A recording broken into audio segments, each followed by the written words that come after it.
anthropologist, speaker, and things like that. And I also founded Teet. So I'm excited to finally be doing something that I've been wanting to do for a very, very, very long time, which is bring young people together with older people together, having conversations in front of people. So hopefully to facilitate more conversations like this in y'all day to day.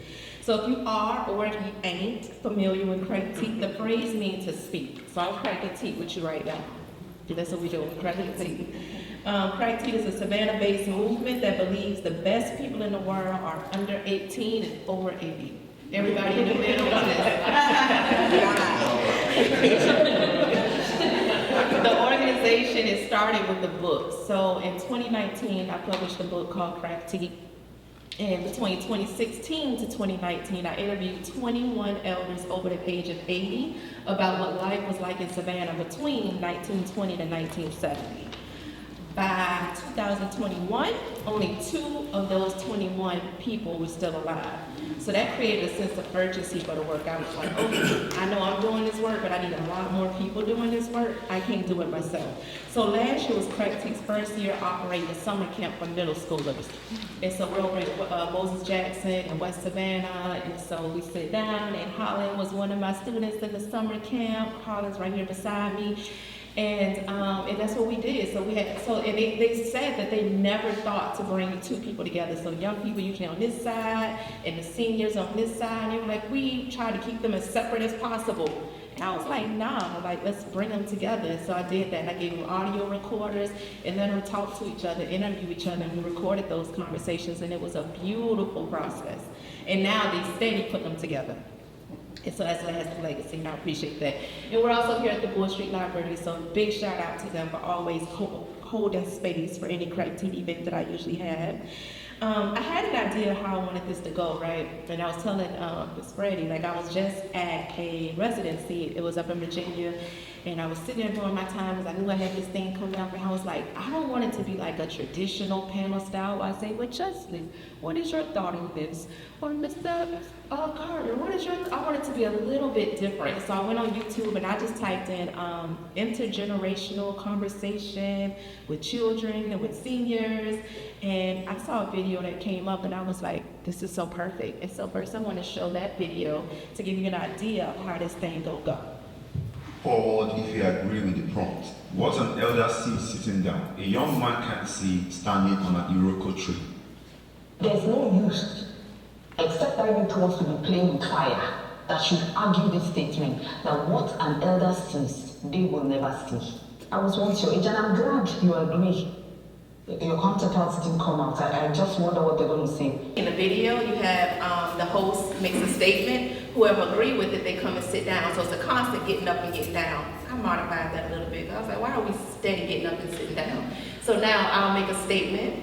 Whoever agrees, they'll raise their hand. I'll give them a few minutes to explain why they agree with that statement, and then we'll loop in those who disagree with it.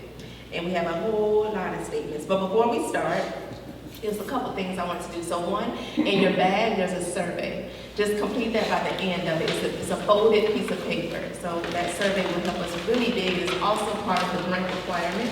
So Georgia Humanities, they help fund this project, and I'm so grateful for that. But if I want to continue getting their money, I'm gonna need those surveys. I want to also introduce the panelists, of course. So these are the awesome panelists that we have, and you can switch to the next slide.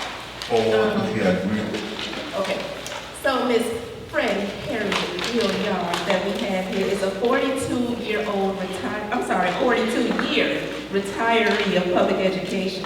Highlights of her career include teaching at A.E. Beach High School and principalships at Gould Elementary, H.B. Jenkins High, where she was also my principal for a while, Soul C. Johnson High School. She also enjoys Bible study, traveling, reading, writing, socializing with family and friends. Her affiliations include Overcoming by Faith Ministries, Delta, Sigma, Theta, Sorority, Mandingo Social Civic Club, National Smart Set, the King Tisdale Cottage Foundation, Soul C. Johnson National Alumni, and God's Ambassadors.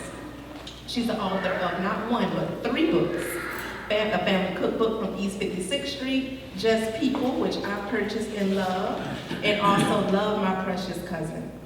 So I read Just People and I loved it. Each chapter is about a different family member, and it's about it's kind of structured around the family tree.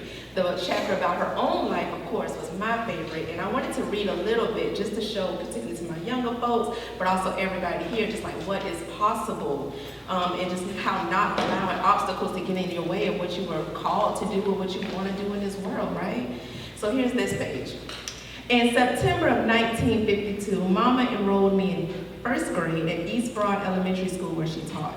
My teacher was Mrs. Thomas, my teacher, Mrs. Thomas, seated me next to a boy who could not tie his shoes, and I could not write my full name. Unlike me, he was a good student. Even though I made it through reading, writing, and arithmetic, I was too underdeveloped and immature to flourish in a controlled academic setting. I had been to kindergarten and daycare the year before, but was unprepared for public school instruction. Second grade with Mrs. Higgins is blurred in my memory except for the circular dance that we were required to do, whooping and dancing like the Indians. Under the tutelage of both teachers, I remember structured days of instruction, reading groups, and educational films that began with the playing of Dixie and preparing for assemblies. I was never chosen for any solo speaking parts. I was not socially, emotionally, or foundationally prepared for school. If mistakes were ever made in my formative years, they were not attending church and starting school at 5 years old. My third grade year was at Haven Home Elementary. Anybody know of Haven? Went to Haven? You know where Haven is now? Was it on my neighborhood? I know. Was it on Montgomery Crossroads back then? It was on Montgomery Crossroads then. Minnie Wallace was my teacher. I had matured and could better grasp abstract concepts, but still could not connect them to real life. The basics came a little more naturally, except for arithmetic. And one day, Mrs. Wallace kept me after school to tutor me in division school. She may as well have been speaking Swahili. And so it went until something clicked in the fourth grade at Powell Laboratory School on Savannah State College's campus. I was still not performing as well as many of my peers and struggled to learn the multiplication tables, and I was aware that I needed to be more mindful of my environment, my time, and people. Schools for Black students in Savannah Chatham were overcrowded. Many had dual sessions. I attended Powell in the afternoon, pushing myself to learn and acculturate to be socially acceptable. My teacher, Mrs. Palmer, sent me to read the time on the hall clock one day.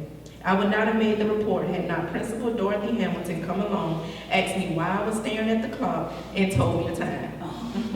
I had no clue. These things haunt me and ultimately gave me a heart for underachieving students. And she went on to become not only a teacher, but a principal, and a good one at that. So it's just like, I don't care what you're going through. If you need to get in your life, and now we'll go on to Mr. Trelani Carter, aka Ike. He was born in Savannah, Georgia on January 9th, 1941. Shout out to the Capricorns. And attended East Broad Street Elementary School, Kyler Junior High School, and A.E. Beach High School, where he graduated in 1958. He attended Howard University from 1958 to 61 and also served in the Air Force from 61 to 65. He has a vast background in radio management and programming and is a local expert on the history of African American music. As president of the Coastal Jazz Association for over 10 years, Mr. Carter was responsible for planning that annual Savannah Jazz Festival that most of us know about out there on Forsyth Park, and a series of big band concerts, 4 every year, that were funded by the City of Savannah's Cultural Affairs Department, as well as monthly jazz concerts. He also served as the chairman of the Savannah Black Heritage Festival for 2 years, coordinated educational outreach for local K-12 schools. In the early 90s, he chaired the SSU Lyceum Committee. Mr. Carter served 2 terms on both the Savannah Cultural Affairs Commission and the Chatham County Cultural Affairs Commission, having served as director of WHCJ radio station. Anybody heard of WHCJ out of Savannah State? Yes. He did that for over 20 years, and he was responsible for the day-to-day operations as well as producing multiple weekly programs. He's called on to lecture at various audiences on the history and development of African American music, and he taught me personally that jazz is not a term that the originators of the music gave themselves, or the music. It was not called jazz. That was actually a derogatory term, that he prefers to call it African American classical music. So give that music its respect back. He retired as director of WHCJ in June 2015, but continues to volunteer and produce weekly broadcasts of nothing but the blues and impressions. I interviewed him for Savannah magazine last year. It's a great interview. So if you can find that magazine, I would highly recommend that you read it. And then our next one, we have Justice Clark. So not only does Justin have locks like myself, Justin also reads a lot like myself. Bruh. That's Justin's favorite saying. Bruh. He was born in Savannah. He's 13 years old and attends STEM Academy. One of his favorite hobbies is playing video games. Like, catch this, y'all. He plays video games on a computer that he built. I'm gonna say that again in case y'all didn't catch it. Justice plays video games on a computer that he built. He also enjoys reading, and his favorite book is Death Note. Who has ever heard of Death Note? Death Note. Mm-hmm. So I just saw they just turned it into a movie, and I saw it. It features Lakeith Stanfield. It's a good movie, actually. And I know that all books are better than the movie, so I was like, okay, he got some taste then. He got some taste. When he grows up, he wants to be a lawyer, of course. He has the right to change his mind and do something else, but if he doesn't, then Savannah will be able to count Justice Clark as one of his born and bred attorneys at law. I asked his mom why they named him Justice, and she said, every black man deserves justice. I wanted people to think about that when they looked at my son. It's crazy that he wants to be a lawyer. His kindergarten teacher was amazed at how just he was. Our next one is Holland Anthony. Now, Holland was born about 200 miles south of here in Daytona Beach, Florida. She and her mother moved to Savannah when Holland was about 12 years old. She also attends STEM Academy and wants to be an oceanographer when she grows up. Now, just when I heard that, I was like, okay, that sounds like a scientist that do something in the ocean. But I wasn't sure, and I wanted to know. So I actually went and looked it up. Oceanographers are very important, especially to our culture. As a native of both Louisiana and Savannah, the ocean plays a pivotal role in our day-to-day, especially when it comes to logistics and eating. I don't know what I would do without the crab, fish, shrimp, and crawfish. So oceanographers do a whole lot of research and teaching people about the ocean and what it needs more of and less of to be its best self so that we can be our best self. Now, if you ask Holland what she likes to do for fun, she'll say she likes to hang out with her friends and watch anime. She was a student of our, like I told y'all, Teet for Kids summer camp last summer. So I also know, however, that she enjoys dancing and choreographing dances, and would do it real fast. Like I would give them a little bit of free time at the end of it, and in 10 minutes she has 4 people learning the whole dance from beginning to end. And I was like, we're not about to skip over that. She's very outgoing and extremely helpful, and when the camp started, they already knew each other. So I was the new kid around, and Holly made my job so much easier. I appreciate that. Her birthday was this past Tuesday, April 23rd, and she turned 15 years old. So before I go on, I wanted to pin some money on her. Now, pinning money was a tradition that I learned about when I moved to New Orleans, right? I remember my birthday coming around, and everybody, my teachers, my friends, even strangers on the street would come around and pin money on me, and it was the best feeling in the world. Like, I felt so special, and I felt so seen, so I wanted Colin to feel the same way. When we started.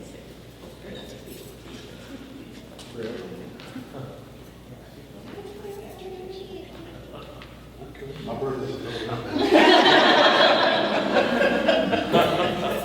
Happy birthday.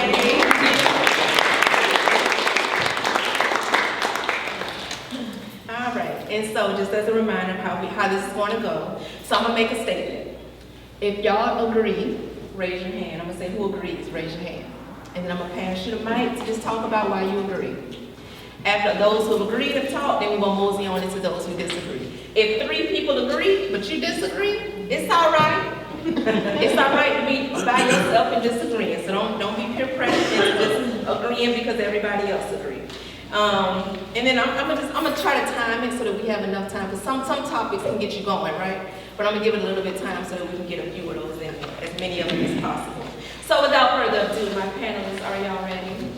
Yes, all right, then let's do this. Good, y'all got a mic down there. I'll pass this one this way. All right, so the first statement. I knew about Gullah Geechee culture growing up.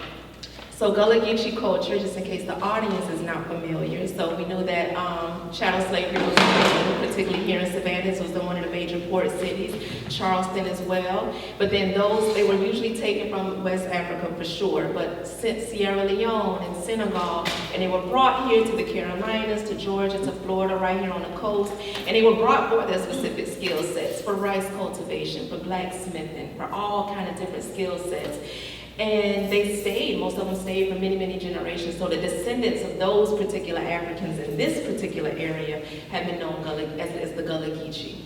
It's the particular dishes like red rice that we love, right? Came from the Geechee. It's a descendant, it itself is a descendant of jollof rice. And then you even have like modes of worship. So if you think of ring shouting in church, going in a circle and doing, and foot stomping, and you can even use like a staff and just using like natural rhythms with our own selves, our own bodies, and our mouths. That was Geechee. If you ever see like a tree and it has like the blue bottles all over it, the blue bottle tree, I also see that in Louisiana too. So I look at the Geechee sometimes and be like, I don't know about that one, that might just be Southern. We're gonna see. But for now, the Gullah Geechee claim that as well. So it's all a little kumbaya. That was a Geechee song. So a lot of people think it means holding hands and getting along, but it actually means no. They were saying, come by here, my Lord, kumbaya. And that's what that means. So that's also a Geechee phrase as well. So next time you hear somebody saying that, like we had a kumbaya moment, you can correct them. So the first statement, and raise your hand if you agree, I knew about Gullah Geechee culture growing up. Okay, I'm gonna start here. Justice, tell us about what you knew about Gullah Geechee culture growing up. I mean, like, as I was growing up, like, maybe, like, I didn't know as much, but, like, I would know some of the things about it, like, I would hear about it, or, like, maybe eat some of the things, like, about it. I didn't know that it was Gullah Geechee, but I knew, like, now I know it's about Gullah Geechee. Nice. I knew about Gullah Geechee growing up, but we were not taught to respect those who spoke in that lingo, nor the culture. And so there's a story to that. My mother was from LaGrange, Georgia, and she came to Savannah and attended what was then Georgia State. So her acculturation was one of being different in this southeast place called Savannah. And so anything that suggested to her that it was different from the education that she was trying to achieve and the culture that she wanted to raise her children in was not appreciated in my home. And as a result, Gullah Geechee, people from South Carolina, going to Tufusky Island, and that whole bit was not appreciated. However, we ate the red rice. And certainly enjoyed the seafood and all of that that came with it from a culinary aspect. But actually identifying with and being a part of the culture and appreciating the difference in those Black people was not something that happened in my home. Right? Yeah, first of all, Freddie and I started our path to getting older at the same place. I went to East Grove Street School as well. My first grade teacher was the legendary Gertie Thomas. He taught Freddie. So that's, it's ironic. But yeah, as Harry said, we did not learn about the culture and how significant the culture was.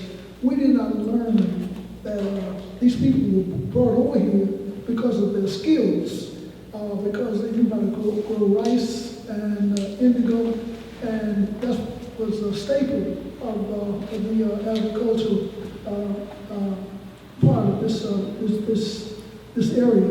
So when people tell you that they went over and plucked us out of the trees and they give us civilization, they often always forget to say that the people that they brought over here had existing cultures, and they already had they had commodities that this country used to sustain itself economically. So, but when I was in school, there wasn't Gullah Geechee, it was just Geechee.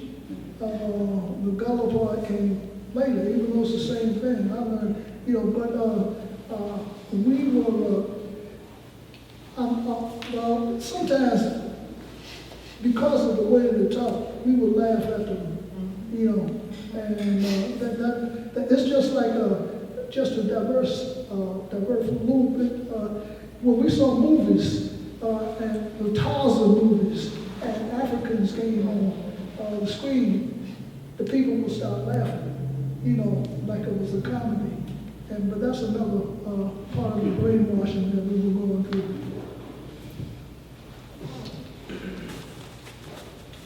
And a tidbit that I just learned on the indigo, so I toured Ossabaw Island recently, and they were saying that they grew indigo in abundance out there, and they would ship it out to England and to the royals out there, and that's how the term royal blue came about. And what about you? How have you not heard about Gullah Geechee? How's that safe on over you? Okay, so as y'all know, I grew up in Daytona, so it was there was nothing but Geechee, but I didn't know what it was. Cause I know we had the seafood, had the red rind, had the blue ball around the tree. We had all of that, but I didn't know what it was classified under. That was the norm for me. So I thought that's just how everybody grew up. That was something that was simply just there. That's what it was. And then I came up here, and then I noticed that it wasn't as much as that stuff up here as it was down there. And so I'm like, that's a little weird. And then that's when I went to the summer camp, and she explained what Geechee was, and I was like, oh wait, I know what that is. And so, yeah, so I knew about it, but I didn't know about it. I didn't know what it was. If I was 7 and you asked me what was Geechee, I wouldn't know what you would be talking about. And that's another reason we do the work that we do in the summer camps that we do, because more people should know what Geechee culture is. That's how culture can disappear. That's how it can successfully be erased. All right, the next one. If you want to be successful, you got to leave Savannah. So we hear that. I hear that in so many cities that I go in. If you're in New Orleans, if you are in anywhere, if you are in Oakland, if you anywhere, probably except maybe New York, they'll say the same thing. If you want to make it, you got to leave here. So who agrees with that statement? If you leave, if you want to be successful, you got to get up out of here. Holly, why you got to leave? Because for what I specifically want to do, I would need more of a water-based day, and our closest beach to us is Tybee. So I would want to move somewhere closer to the ocean or somewhere farther outland with more marine life. I can't hear. All right, so everybody disagrees. So everybody else disagrees. So let's start that way, and then we'll come back to you, Justin. The most important thing, there are two things I think that are very important to us as human beings and in growing up. One is to learn as much about other people, who they are, why they are, where they come from, the things that they do. It just broadens you to be a better person for yourself. So that anytime I've learned very late in life that I have an opportunity to expose myself to people unlike me, I become a better person because I know what other folk are about. Given that, I've been in Savannah all my life except for a few years that Ike and I, we worked together, but we were certainly at Howard University. Opened my eyes, it really opened my eyes. You see, I left here a sophomore, fell in love with this guy in Washington, and 2 wonderful children together. All of that being said, I left here on the dean's list from Savannah State. Nothing wrong with that because Savannah State really molded me to understand why I am as I am. And I have drawn on that through the years. I'm trying not to ramble, but I want you to understand where I'm coming from. I met people and shared the classroom with young men and women whom my dean's list education, with all respect, could not compare to their exposure. What they read, where they've been, their appreciation for me as a person, and I didn't have the sense to appreciate them. So, straight A student, Howard University, I dropped down to the sea level so quickly. And that's not comparing sea to land. So what I'm trying to convey is this, that while you can travel all over the world, but this place, Savannah, Georgia, is a wealth of exposure. People here from all over the world. And the best place to start is the education that you get in your own home. And then take yourself out into the community and share who you are and what you are, because you make other people better. I wouldn't, at this point in my life, I wouldn't be any other place. Yes. Just to echo a little bit of what Freddie said, when I was in Savannah going to school, I had been told all my life that I was brilliant, and I started to believe it until I got to Howard. And I made friends with people who became Phi Beta Kappas. But what I learned also from being exposed to people from all over the country and abroad, was a lot of West Indian students, African students, but I learned that I wasn't as smart as I thought I was, but I could compete with the others. What I had found out too, you have to, you just don't get born smart. You have to, smart comes from an accumulation of hard work and consistency and perseverance. And, so I learned very quickly that I was not the smartest person in the world. That was a big shock to me. I couldn't believe it. It's got to be true, But, yeah, well, I always, and I learned to appreciate Savannah, not only Savannah, but South Carolina, Barnwell, where my grandmother lived. And I had to go up there every summer to stay with her for 3 or 4 weeks, and I hated it because it was the country. They didn't have any street lights. They hardly didn't have any paved streets. But and so I hated it. But when I went to my first trip to Ghana, but my only trip to Ghana, I was riding from Accra to Kumasi, and we passed through this village. And I saw these women in the village sweeping around their huts with these homemade brooms with the tall grass. And it hit me tremendously because my grandmother and my grandaunt and all of them were doing that in South Carolina. And nobody taught them that. But that was,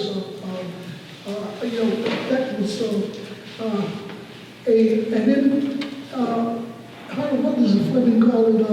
It's cultural memory is what it is. You're not taught, it's in you, and that's a lot of things. That says a lot about us as a people. There are a lot of things in us culturally that unless you suppress them, they will come out sometimes. But a lot of us, and I'm speaking of my generation especially, started to suppress their cultural identities, and that's bad. I like to say, because I love the blues, that we threw the blues away and turned our backs, and but hopefully they're coming back. back a little bit. Yeah. All right, and justice.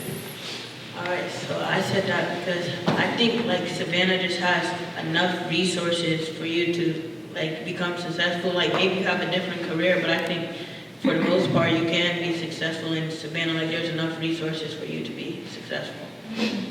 Even for you to be an attorney, you have everything you need right here. I think so for the most part. Where you gonna go to school at? I mean, that's where I might have to leave for a bit. Yeah, I love that. All right, and the next one, this kind of goes back, oh, go ahead. Just to add to the statement, that I think that the statement came about because we had to leave Savannah a lot of times to get opportunities to be successful because they weren't available here. But we, that changed a lot. Because I look at all the successful people in Savannah, like Harold and others, you know, there's a version, accomplished writer, and author, and yeah, so, but anyhow, so I don't think it was so much leaving to get something to education stuff to succeed with, but leaving because there were a lot of doors were closed, so that could hit to Exactly, because success is a temporary dwelling.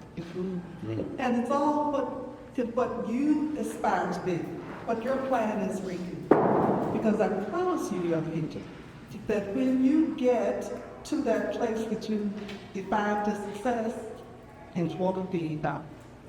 Because if you continue learning, if you continue to engage yourself with other people, all people, everybody has something to teach you.